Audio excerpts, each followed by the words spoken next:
Negara mana aja nih Jam yang paling terdampak oleh krisis iklim ini Jam?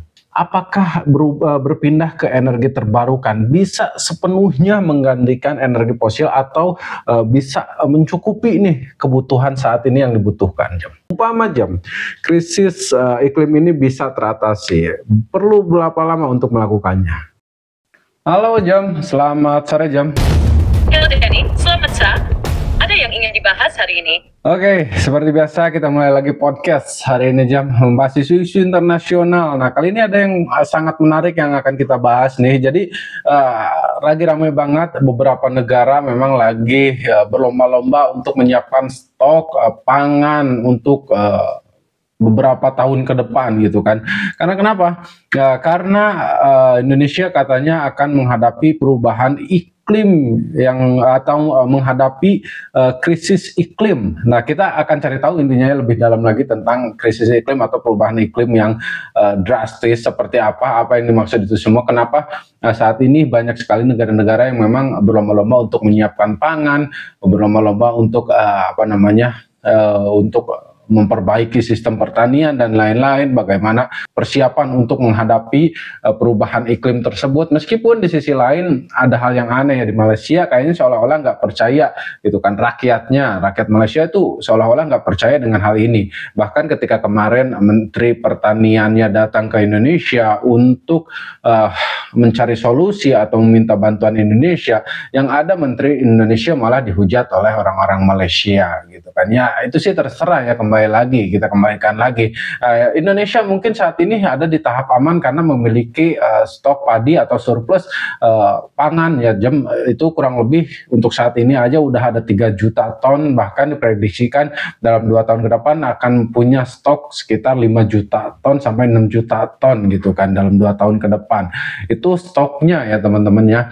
Nah, di sisi lain kayak Jepang, bahkan Jepang yang terkenal dengan pertanian modern pun memiliki kekurangan pangan dan lain-lain. Nah, itulah dia kenapa saat ini negara banyak berlomba-lomba untuk menyiapkan ketahanan pangan ataupun pertaniannya karena dalam rangka menghadapi perubahan iklim. Oke, pertanyaan saya sederhana Jam. Ini pertanyaan pertama saya Jam. Apa sebenarnya yang dimaksud dengan krisis iklim dan bagaimana perbedaannya dengan perubahan iklim biasa Jam? Krisis iklim merujuk pada keadaan darurat lingkungan global yang diakibatkan oleh perubahan iklim yang ekstrem, yang disebabkan oleh pemanasan global akibat emisi gas rumah kaca. Krisis ini berdampak langsung pada kehidupan manusia, ekosistem, dan ekonomi di seluruh dunia, menyebabkan cuaca yang semakin tidak stabil, bencana alam, dan kerusakan ekosistem. Sementara itu, perubahan iklim biasa mengacu pada perubahan pola cuaca dan temperatur yang terjadi dalam jangka panjang. Perubahan ini bisa bersifat alami, tetapi dalam konteks saat ini, sebagian besar disebabkan oleh aktivitas manusia, seperti pembakaran fosil dan deforestasi. Intinya, krisis iklim adalah bentuk yang lebih ekstrem dan mendesak dari perubahan iklim yang memerlukan tindakan segera. Negara mana aja nih Jam yang paling terdampak oleh krisis iklim ini Jam? Beberapa negara yang paling terdampak oleh krisis iklim antara lain. 1. Maladewa. Negara ini menghadapi ancaman kenaikan permukaan air laut yang bisa membuatnya tenggelam. Bangladesh terkena dampak banjir dan siklon yang semakin sering dan parah mengancam kehidupan nelayan. Ketiga, Filipina rawan badai tropis yang lebih kuat dan kerusakan akibat cuaca ekstrem. 4. Indonesia menghadapi banjir rindian dan karhutlah yang tidak terlalu berbaca. Walau sahad, kekeringan dan deforestasi yang mengancam ketahanan pangan dan ketersediaan air. Australia menderita akibat kebakaran hutan yang semakin sering dan perubahan cuaca ekstrem. Negara-negara ini, bersama dengan banyak negara kepulauan kecil lainnya, sangat terancam oleh kenaikan suhu global, bencana alam yang semakin sering, dan penurunan keanekaragaman hayati. Terus bagaimana krisis iklim ini mempengaruhi stabilitas politik, ekonomi, dan juga sosial di satu negara, Jam? Krisis iklim dapat mempengaruhi stabilitas politik, ekonomi, dan sosial di berbagai negara dengan cara berikut. 1. Politik.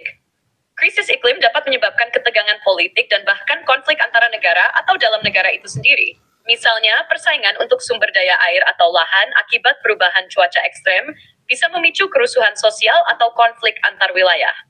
Di tingkat internasional, Negara-negara dengan dampak paling besar mungkin meminta bantuan atau melakukan negosiasi yang dapat menambah ketegangan politik global. 2. Ekonomi. Dampak krisis iklim dapat mengganggu produksi pertanian, industri, dan infrastruktur yang sangat bergantung pada cuaca stabil. Misalnya panen gagal, bencana alam, atau kerusakan infrastruktur dapat mengurangi produktivitas dan menyebabkan kerugian ekonomi besar-besaran. Negara-negara yang sangat bergantung pada sumber daya alam dan sektor agraris sangat rentan terhadap dampak ini. Misal, 3. Sosial. Krisis iklim juga mempengaruhi kesejahteraan sosial, terutama pada kelompok miskin dan terpinggirkan. Mereka yang tinggal di daerah rawan bencana atau miskin mungkin lebih sulit untuk beradaptasi dengan perubahan iklim, meningkatkan kesenjangan sosial. Selain itu, banyak orang terpaksa mengungsi karena bencana, menciptakan krisis pengungsi dan memperburuk ketegangan sosial di daerah yang menampung mereka. Secara keseluruhan, krisis iklim berpotensi menciptakan ketidakstabilan di hampir semua sektor, memperburuk kemiskinan, meningkatkan ketegangan politik, dan menyebabkan ketidaksetaraan sosial yang lebih besar. Oke, saya rasa untuk menjaga krisis iklim ini, semua negara harus berperan ya, harus ambil peran dan harus ikut bertanggung jawab. Tapi pastinya kan karena memang ini, katakan saja ini bisa dianggap adalah ulah manusia itu sendiri. Nah, lalu dengan begitu negara mana aja nih yang paling bertanggung jawab atas krisis iklim ini, Jom? Betul, Dani. Krisis iklim memang memerlukan tanggung jawab bersama. Beberapa negara yang paling bertanggung jawab atas krisis iklim ini biasanya adalah negara-negara dengan emisi karbon terbesar sepanjang sejarah. Negara-negara itu termasuk Amerika Serikat. Sebagai negara dengan emisi karbon terbesar sepanjang sejarah, Amerika Serikat berperan besar perubahan iklim. Meskipun emisinya menurun dalam beberapa tahun terakhir, kontribusinya tetap signifikan. 2. China. Saat ini, China adalah negara dengan emisi karbon terbesar per tahun karena industrialisasi yang pesat dan ketergantungannya pada batu bara untuk energi. Plus teringat, Rusia negara yang kolektif memiliki jumlah yang besar. Meski ada upaya untuk mengurangi emisi, industri dan transportasi mereka tetap menyumbang signifikan. 4. India, seiring dengan pertumbuhannya yang pesat, India juga menjadi kontributor besar emisi, terutama karena penggunaan energi fosil dalam sektor industri dan transportasi. Rusia, negara ini memiliki banyak sumber daya alam, dan penggunaan energi fosilnya juga sangat tinggi, menyumbang pada krisis iklim global.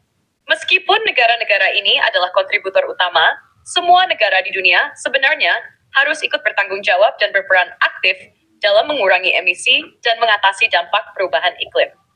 Oke, nah terus kan ini sekarang bagaimana nih peran negara berkembang? Itu kan negara-negara maju ya, Jam. Udah pasti kan yang paling bertanggung jawab harusnya memang negara-negara maju yang menggunakan emisi karbon yang paling banyak gitu kan, yang paling sering menggunakan emisi karbon. Terus bagaimana peran negara-negara berkembang dalam krisis ini nih, Jam? Mengingat kan sebenarnya sering negara berkembang ini sering menjadi korban ya, Jam ya, tapi juga punya ketergantungan nih terhadap energi fosil ini. Nah, seperti apa perannya, Jam? Negara berkembang memang sering menjadi korban dalam krisis iklim ini karena mereka lebih rentan terhadap dampak seperti bencana alam. Tetapi di sisi lain, mereka juga memiliki ketergantungan besar pada energi fosil untuk mendorong pertumbuhan ekonomi. Namun, peran negara berkembang sangat penting dalam mengatasi krisis iklim, meski tantangannya sangat besar. Beberapa hal yang bisa dilakukan oleh negara berkembang adalah 1. Transisi energi. Negara berkembang perlu beralih dari ketergantungan pada energi fosil ke energi terbarukan seperti surya, angin, geotermal. Meskipun ini membutuhkan investasi besar, banyak negara berkembang memiliki potensi energi terbarukan yang besar yang bisa dimanfaatkan untuk mengurangi emisi karbon. 2. Adaptasi dan ketahanan. Negara berkembang harus fokus pada strategi adaptasi terhadap perubahan iklim, seperti pengelolaan air, pembangunan infrastruktur tahan bencana, dan peningkatan ketahanan pangan. Hal ini penting untuk mengurangi dampak langsung dari bencana iklim yang sering terjadi di negara-negara tersebut. 3. Kerjasama nasional.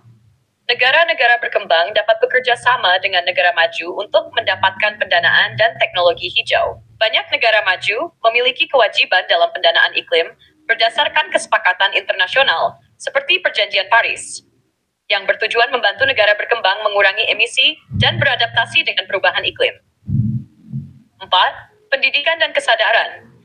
Meningkatkan kesadaran dan pendidikan iklim bagi masyarakat juga sangat penting. Negara berkembang bisa berperan dalam mengedukasi masyarakat untuk hidup lebih ramah lingkungan, seperti mengurangi limbah, menggunakan energi secara efisien, dan mendukung kebijakan berbasis lingkungan. 5. Kebijakan pemerintah. Pemerintah negara berkembang harus mengadopsi kebijakan yang mendukung pembangunan berkelanjutan, mengurangi ketergantungan pada bahan bakar fosil, mendorong sektor-sektor ramah lingkungan. Ini termasuk kebijakan tentang pengurangan emisi, konservasi alam, dan pengembangan infrastruktur hijau. Jadi, meskipun negara berkembang menghadapi tantangan besar dalam hal ketergantungan pada energi fosil dan kerentanannya terhadap krisis iklim, mereka tetap memiliki peran yang sangat penting untuk memainkan dalam proses mitigasi dan adaptasi perubahan iklim, baik secara nasional maupun global. Apa nih yang sedang dibahas saat ini di KTT, Jom? Saat ini, KTT is Debt Social Recovery. Pertama, mereka fokus pada pertumbuhan ekonomi inklusif, industrialisasi, penciptaan lapangan kerja, dan pengurangan ketidaksetaraan. Kondumivitas, yang berdasari, termasuk ketersediaan dan distribusi pangan yang adil. Ketiga, mereka membahas kecerdasan buatan dan inovasi untuk pembangunan berkelanjutan, dengan tujuan memanfaatkan teknologi untuk mencapai tujuan pembangunan berkelanjutan. Nah, sekarang kan semua negara nih, hampir semua negara sedang membahas atau mencoba mengembangkan energi terbarukan. Apakah itu bisa menjadi solusi permasalahan ini secara realistis, Jom? Mengembangkan energi terbarukan memang menjadi salah satu solusi yang sangat potensial untuk mengatasi krisis iklim. Dan banyak negara memang berfokus pada itu. Namun, apakah itu solusi yang realistis? Secara umum, jawabannya bisa ya. Tetapi ada beberapa tantangan yang harus dihadapi. Pertama, potensi energi terbarukan memang sangat besar, terutama untuk negara-negara dengan sumber daya alam yang melimpah, seperti matahari, angin, dan air. Sebagai contoh, negara-negara tropis memiliki potensi besar untuk energi surya, sementara negara-negara dengan banyak angin seperti di Eropa atau Amerika Utara bisa memanfaatkan energi angin. Namun, ada tantangan utama seperti investasi yang besar dan teknologi yang perlu ditingkatkan. Transisi dari energi fosil ke energi terbarukan membutuhkan pendanaan besar, baik untuk pembangunan infrastruktur baru maupun untuk riset dan pengembangan teknologi baru. Skill penyimpanan energi masih selesai pelayanan. Energi terbarukan seperti angin dan surya tergantung pada cuaca dan waktu tertentu. Jadi memerlukan teknologi penyimpanan yang efisien agar energi bisa digunakan saat dibutuhkan. Selain itu, ada juga aspek sosial ekonomi, di mana negara-negara yang masih bergantung pada energi fosil untuk ekonomi mereka harus menyesuaikan pola pertumbuhan mereka dan mengatasi masalah ketergantungan pada sektor yang berbasis fosil. Ini membutuhkan kerjasama internasional dan peran sektor swasta dalam mendukung transisi energi yang berkelanjutan. Secara realistis, meskipun energi terbarukan bisa menjadi solusi, peralihan ini memerlukan waktu dan komitmen yang besar, serta dukungan dari berbagai sektor dan negara. Namun, dengan teknologi yang terus berkembang dan kerjasama global yang meningkat, solusi ini semakin mungkin dicapai dalam beberapa dekade ke depan. Oke, umpama nih, energi terbarukan ini bisa cepat menggantikan energi fosil gitu kan. Bisa nih dalam waktu dekat bisa. Terus setiap negara nih udah bisa mengembangkan energi terbarukan masing-masing. Nah, contohnya saja di Amerika aja gitu kan. Sekarang energi fosil digantikan dengan energi terbarukan. Umpama lagi stok penyimpanannya, kalau misalkan mereka menggunakan tenaga angin, stok penyimpanannya udah efisien, cukup di saat mereka membutuhkan. Nah, yang jadi pertanyaan penting adalah apakah berpindah ke energi terbarukan bisa sepenuhnya menggantikan energi fosil atau bisa mencukupi nih kebutuhan saat ini yang dibutuhkan, Jom? Pindah sepenuhnya ke energi terbarukan memang bisa jadi solusi jangka panjang yang baik. Tetapi untuk menggantikan energi fosil sepenuhnya dan mencukupi kebutuhan energi saat ini, ada beberapa hal yang perlu dipertimbangkan. Pertama, meskipun energi terbarukan memiliki potensi yang luar biasa, kemampuan untuk menggantikan energi fosil sepenuhnya akan bergantung pada kapasitas produksi energi terbarukan dan teknologi penyimpanan. Energi terbarukan seperti surya, angin, dan hidro memang dapat menghasilkan banyak energi, tetapi mereka bersifat intermittent atau tidak selalu tersedia saat dibutuhkan. Artinya, untuk menutupi fluktuasi dalam penyediaan energi ini, teknologi penyimpanan seperti baterai besar atau sistem penyimpanan energi lainnya perlu benar-benar efisien dan terjangkau. Kedua, meskipun kita berbicara tentang energi terbarukan yang berkembang pesat, masih ada tantangan dalam hal infrastruktur. Banyak negara, bahkan yang maju seperti Amerika, masih memiliki infrastruktur energi fosil yang sangat besar. Dan biaya untuk mengganti semua itu dengan sistem energi terbarukan yang terintegrasi juga tidak sedikit. Jaringan distribusi dan interkoneksi energi antar negara juga akan menjadi tantangan. Karena banyak negara memiliki kebutuhan dan potensi sumber daya energi terbarukan yang berbeda. Ketiga, beberapa sektor seperti industri berat, transportasi, dan proses produksi tertentu, misalnya pembuatan baja, semen, atau kimia, memerlukan energi dengan intensitas tinggi yang saat ini sulit dipenuhi dengan energi terbarukan. Teknologi alternatif seperti hidrogen hijau mungkin bisa menjadi solusi, tetapi saat ini masih dalam tahap pengembangan. Secara keseluruhan, transisi ke energi terbarukan yang sepenuhnya menggantikan energi fosil dalam waktu dekat masih sulit tercapai. Tetapi dengan kemajuan teknologi dan investasi yang konsisten, ini sangat mungkin terjadi dalam beberapa dekade ke depan. Oleh karena itu, untuk saat ini, kita mungkin akan melihat kombinasi energi terbarukan dan energi fosil yang lebih seimbang, sambil terus mendorong efisiensi dan inovasi dalam sektor energi terbarukan. Oke, jadi krisis iklim di depan mata, sementara energi terbarukan masih masih jauh daripada bisa menggantikan atau masih butuh perjuangan yang sangat besar untuk bisa mengembangkan itu semua. Jadi ya dibilang kalau tadi realistis ya mungkin realistis, tapi ya butuh waktu yang cukup panjang, jadi nggak realistis juga Jam. Oke, nah sekarang kembali ke individu Jam. Kira-kira nih ada nggak langkah-langkah konkret yang bisa dilakukan individu untuk membantu mengurangi dampak krisis iklim ini Jam? Betul, memang krisis iklim ini semakin mendesak, sementara transisi ke energi terbarukan masih memerlukan waktu.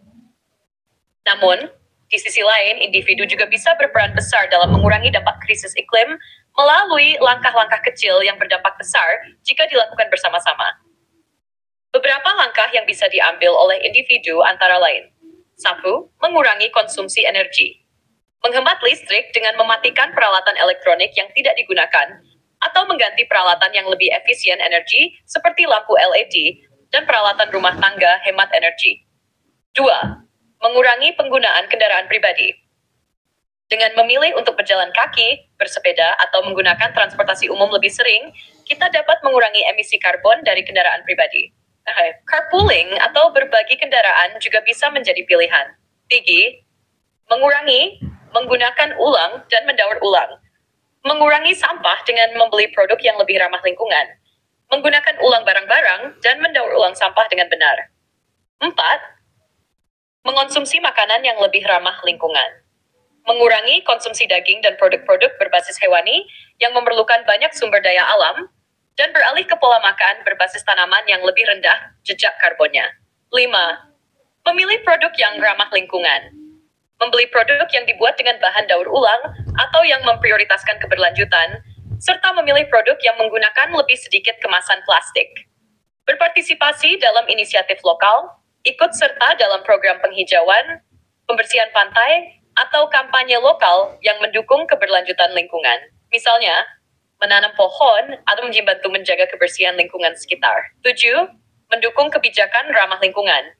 Mendorong kebijakan pemerintah yang mendukung keberlanjutan dan berinvestasi dalam energi terbarukan melalui partisipasi dalam pemilu, atau mendukung perusahaan dan produk yang memiliki kebijakan ramah lingkungan. Dengan langkah-langkah tersebut, meskipun dimulai dari individu, kita semua bisa memberikan dampak besar pada pengurangan emisi karbon dan membantu menanggulangi krisis iklim. Perubahan yang dimulai dari diri sendiri, jika dilakukan secara kolektif, bisa menciptakan perubahan yang signifikan bagi lingkungan. Oke, masukan yang cukup luar biasa. Jadi teman-teman gimana nih? Kalian udah bisa nggak, sanggup nggak nih melakukan apa yang tadi disarankan sama si Jem ini? Ya, bisa sebenarnya dimulai dari individu kita. Cuman terkadang kita suka ngerasa gini loh, emang seberapa penting sih peran kita gitu kan? Misalkan kita pribadi nih hanya satu orang gitu kan dengan misalkan mengatur sampah nih, sampah tuh kita dipilah, terus yang bisa daur ulang kita kirim ke tempat daur ulang, terus dengan kemana-mana gitu kan, tidak menggunakan kendaraan pribadi atau misalkan bareng join sama temen gitu kan. Itu sebenarnya langkah-langkah sederhana meskipun sebenarnya agak sulit gitu kan dilakukan, tapi yang kembali lagi yang bikin sulitnya apakah benar langkah-langkah yang kita lakukan ini bisa membantu gitu kan. Sebenarnya bisa jika memang kompak gitu kan, dilakukannya rame-rame itu sangat bisa membantu gitu kan. Tapi ya kembali lagi harus dimulai dari diri kita sendiri dulu nih sebenarnya gitu kan. Tapi ya kembali lagi yang terpenting adalah bagaimana sikap ataupun peran pemerintah dan juga negara-negara maju untuk mengatasi atau niat mereka untuk mengatasi ini semua. Umpama jam krisis iklim ini bisa teratasi, perlu berapa lama untuk melakukannya? Memang seringkali kita merasa langkah kecil itu nggak cukup besar untuk mengatasi masalah sebesar krisis iklim. Tapi jika semua orang mulai dari diri sendiri dan kompak melakukannya, efek kumulatifnya bisa sangat besar.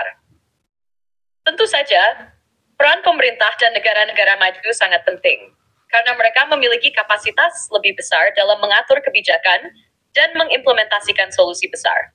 Oleh subsidies dan individu juga, hasbats, maksien, mengenai waktu, ya memang krisis iklim ini adalah masalah jangka panjang. Ladies you mass sosialistin, cepat dan wasbersih-plesan. Tapi dengan komitmen global dan kesadaran kolektif, kita bisa mulai memperbaiki keadaan. Yang terpenting, semua pihak harus punya niat dan tindakan nyata.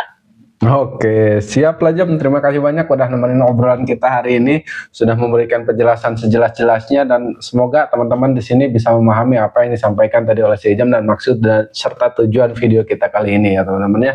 Intinya yuk sama-sama kita jaga lingkungan kita, jaga alam kita agar selalu bersih dan juga selalu sejuk. Ya, menanam pohon di sekitar rumah atau menerapkan gaya hidup sehat serta hemat energi. Asik, luar biasa, keren banget ya. Oke, terima kasih teman-teman buat kalian yang udah sering dukung channel ini dan nonton sampai sejauh ini. Saya ucapkan terima kasih banyak. Jangan lupa kembali lagi besok tonton juga video kita yang lainnya. Saya Dennis pamit. Assalamualaikum warahmatullahi wabarakatuh.